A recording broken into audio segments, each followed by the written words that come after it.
We can go to James Creedon now, a review of the international papers. He's joining me here on set as ever, and you're starting off with the Obamas. That's right. I was just flicking through 30 years of Steve Bell while I was waiting for you to come to me. He's a very good This is the Guardian's cartoonist, 30 years of him. But on the front page of several papers this morning, not just the Guardian, you've got this photograph. It's the Obamas meeting the Cambridges in Buckingham Palace. You've got it on the Daily Telegraph as well. Yeah. Just the two ladies at the time, and on the front page of the International Herald Tribune. So it's the photo that a lot of today's papers went for on their front page. On the Guardian, they're summing it up as ping pong and pomp, because Mr. Obama played ping pong with Mr. Cameron, I believe. The US president survived needy Europeans, unseasonably high winds, and a high-risk table tennis match.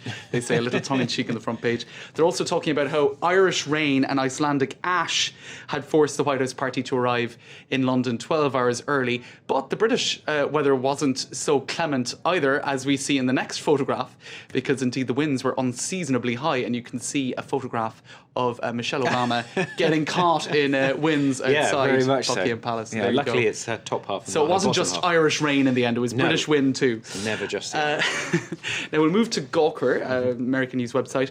Is Barack Obama living in the past? Well, we believe we have evidence to this to say that he is, because he signed the visitors' book in Westminster Palace yesterday, and for some reason our graphic artists here haven't put the photo up, which is quite incredible.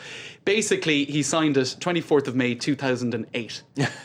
Which is kind of extraordinary, because not alone is it not 2008, but he wrote 24 May instead of May 24th, as a real American would write. So Gawker is basically saying this is the last straw. Obama is incompetent, and they're psychoanalyzing it too, of course, saying that perhaps he'd rather be back in 2008. He wasn't even the president, of course, was he? So. He wasn't yet, but hope and change. It was all about hope and change back then, and things got a bit more difficult afterwards. They don't give him any checks to sign. It wouldn't be Certainly much use. not. Okay, and New York Times talking about Libya. That's right, the airstrikes, which are intensified yesterday. They're describing basically how it works in terms of NATO's organisation. It's a pretty myriad grouping, a group of different control centres. Orders come from Brussels. They're passed down through 2 military command centres in Italy. And in the case of a Libyan missile patrol boat that was sunk on Sunday, an AWACS commander and control plane 50 miles off Libya gave the order. So it's describing how complicated the order structure is. And in fact, because there are no people on the ground, they're depending very heavily on CIA intelligence, on information provided by drones. They've got it wrong in the past. In fact, on 2 different occasions, rebels were struck by accident. So they're describing basically how it works. So it's an interesting article if you're interested in finding out how the NATO command structure works and how it's being implemented in Libya. And also, big news this, if you're into your TV, if you're a TV fan, Oprah Winfrey, her last show. That's right, her last show today. It was recorded yesterday, and apparently it's going to be full of eulogies. One person tells her, and for those who tune in to the show later, "You have taught us how to be." And the LA Times says, not sure what that means, but it seems to cover all of the bases. So they point out that for over 2 decades, she controlled 5 hours of television a week. She controlled the economic future of innumerable gurus. And basically, the final days of her show was just a pumped-up version of the many days that preceded it. Oprah sharing the people, places and things that had moved her. Now, for the Chicago Sun-Times, they said that she had a kind of a key moment in 2003 when a woman on her show discovered that her husband had been unfaithful, and she was devastated. And Oprah said it was an aha moment, where she said from that moment on, she only wanted her shows to be about inspiring people and positive things, not about demeaning people. And that became, I suppose, the hallmark of her show. Oprah is family, says the editorial of the Chicago Sun-Times. Okay, and what else are you going to go to? You're going to talk about Marmite now. Marmite, yes.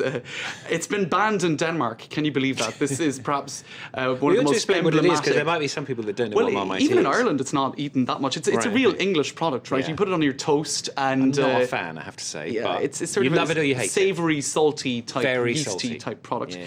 And in 2004, a law was passed in Denmark banning foods that were fortified with too many vitamins, rather improbably. And so now it's been banned. So if we move to The Guardian, they're wondering, should they ban Lego in return? That is being produced in Denmark. Or perhaps Danish bacon. And they have one British guy called Colin Smith who lives in Denmark asking, what is he going to put on his toast now? He's kind of perplexed. So I said we'll have a look at the front page of this Danish paper, Aarhus Stift Stindende.